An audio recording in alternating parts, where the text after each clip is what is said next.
Voilà, c'est un vrai plaisir de se retrouver ici pour cette deuxième édition déjà de la Ligue Sport Boule M1. Et puis on reçoit, regardez, ils sont là, évidemment le directeur de cette ligue et puis le président de la Fédération française de Sport Boule. Bonsoir messieurs.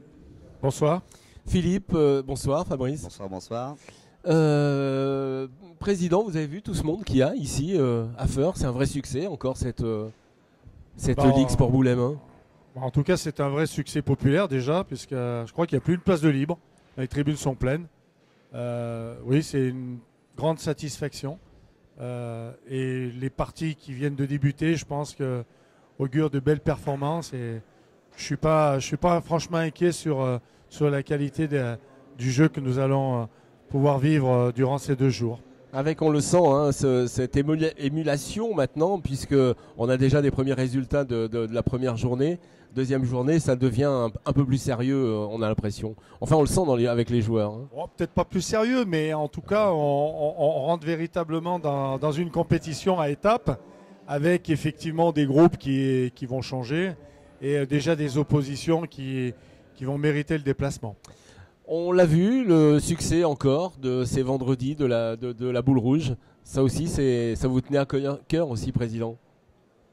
Oui, eh ben, écoutez, c'est une belle animation en tout cas. Ça permet également à toutes et tous de passer un bon moment, de s'amuser, bien sûr, de pratiquer notre jeu, notre sport que nous aimons tous. Et puis, je crois que c'est également le fait d'associer dans un week-end du haut niveau, du loisir, de la convivialité. Et c'est ça aussi que nous essayons de rechercher à travers cette compétition. Fabrice Laposta, on a le record de tirs cette fois-ci pour la boule rouge, 25. C'est énorme, non?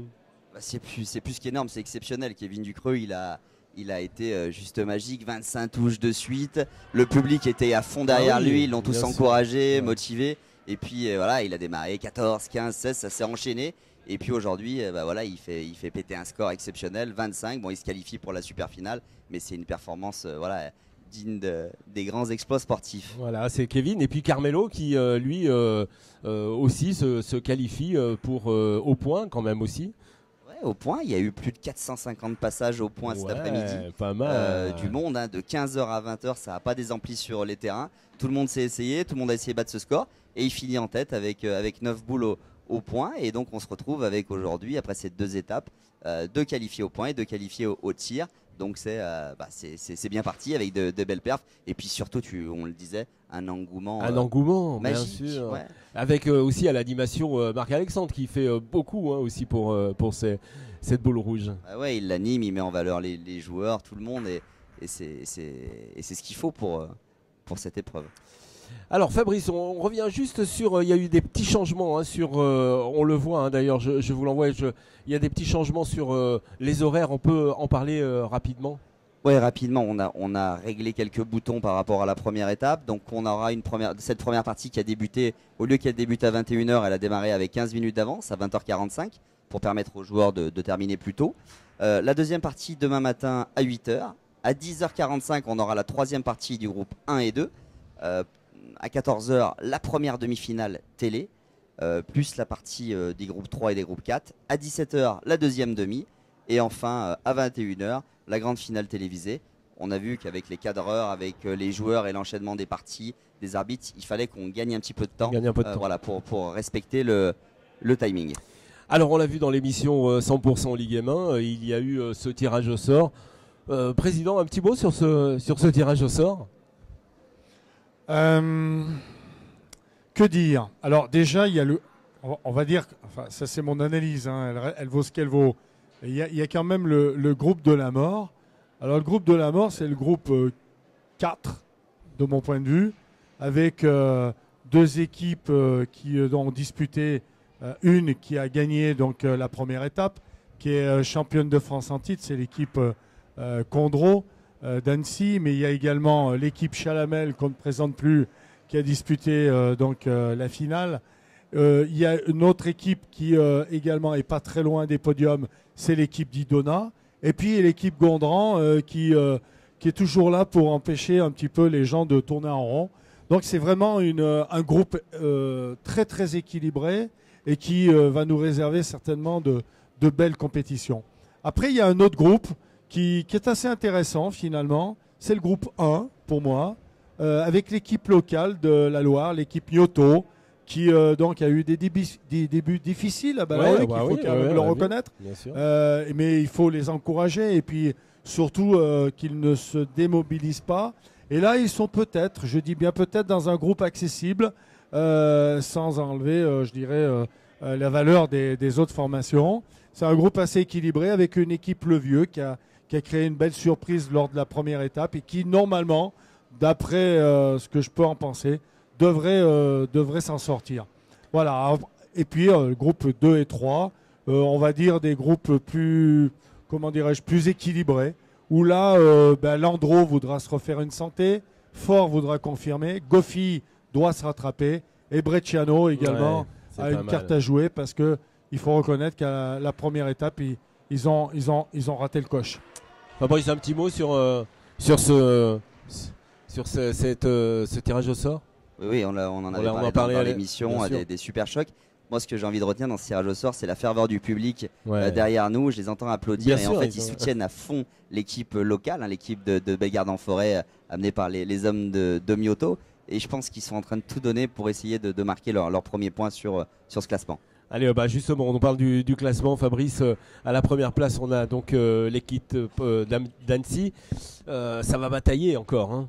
Ouais, ça va batailler encore. La bagarre, on le dit, a démarré. Les grosses cylindrées sont en tête déjà du classement avec l'équipe d'Annecy, Rumilly, Saint-Vulbas. Attention, les hommes de Romain Garcia sont à la 4e place. Ils ont un groupe où ils ont les moyens de sortir. Et puis derrière, on l'a vu, l'équipe de Jérôme Levieux qui a fait la demi-finale, qui est issue de M2. Et c'est très serré. Mais attention, sur chaque étape, il peut y avoir des gros écarts. Donc, ils vont tous avoir à cœur de grappiller des points pour être en haut du classement. Allez, on a hâte d'être à la fin de cette journée, à la fin de cette étape pour connaître un petit peu comment ça va se goupiller, hein, Président. Hein. C'est passionnant. Fabrice nous l'avait dit, c'est un feuilleton passionnant. On est en plein dedans. C'est le début d'une histoire. Après, je vous dis encore une fois, il est peut-être trop tôt de tirer des conclusions trop hâtives. Je pense que toutes les équipes aujourd'hui ont des chances, encore une fois, de tirer leur épingle du jeu. La saison va être longue. Et chaque étape aura son lot de surprises. Et c'est ce qui est important. C'est que justement, on assiste à des surprises et surtout à de belles empoignades. Alors, je vais juste remarquer une chose. Je me retourne. Je crois que, sincèrement, il n'y a plus une place de libre. Ouais, c'est plein. Voilà. Alors, sincèrement, ça fait plaisir parce que, encore une fois, c'était un challenge au relevé de démarrer la compétition par un vendredi soir. Je me retourne devant Fabio. On en a discuté. Et je crois que c'était une réussite. En tout cas, à Feur, c'est un succès. À Ballaruc, c'était pas mal. Hein. Alors, à Feur, n'en parlons pas. C'est plein. D'ailleurs, je me fais presque de soucis pour demain parce que théoriquement, le public devrait être encore au rendez-vous. Et je ne sais pas s'il y aura de la place pour tout le monde. Mais en tout cas, c'est un super souci pour nous. Oui. Si c'est que ça, le souci, c'est pas trop grave. Non, on l'avait dit, c'était compliqué de démarrer et de faire jouer les équipes amateurs 45. Il y a eu une vraie mobilisation des joueurs, des chefs d'équipe. Tout le monde a accepté ce challenge-là. Et puis, ça prend. Et le public est là ce soir en nombre. Et on est vraiment, vraiment, vraiment ravis d'avoir ces tribunes qui soient complètement pleines. Allez, juste pour terminer, Fabrice, on rappelle les dates de diffusion des demi-finales et finales sur Sport en France. Ça sera donc, je vais les avoir. Donc, les demi-finales, c'est le 27 décembre et le 28 décembre. Et la finale sera donc le 28 décembre. Oui, on aura encore la chance d'avoir 6 heures de diffusion le 27 et 28 décembre sur Sport en France avec des belles images. On a pu le voir à Ballaruc, on aura les mêmes équipes techniques ici. Et puis, si vous avez envie de vivre ces parties en live et en direct, venez à Feur. Demain, il y a des festivités incroyables. Exactement. Une choucroute royale pour vous accueillir demain soir. Il reste des places, des spectacles de danse, des animations pour tous. Et on vous attend nombreux. Et je pense qu'on va vivre une très très belle étape ici à Feur avec les hommes de Bernard Debar et tous ces bénévoles qui depuis mercredi nous aide, nous accompagne et on est unis. Hein. C'était l'idée de cette Ligue M1. Fédération, GDP Vendôme Events et les bénévoles et les villes hôtes pour cet événement. Et on le voit, vous êtes de plus en plus nombreux à nous suivre sur cette page Facebook. On vous en remercie, bien sûr, avec un immense plaisir.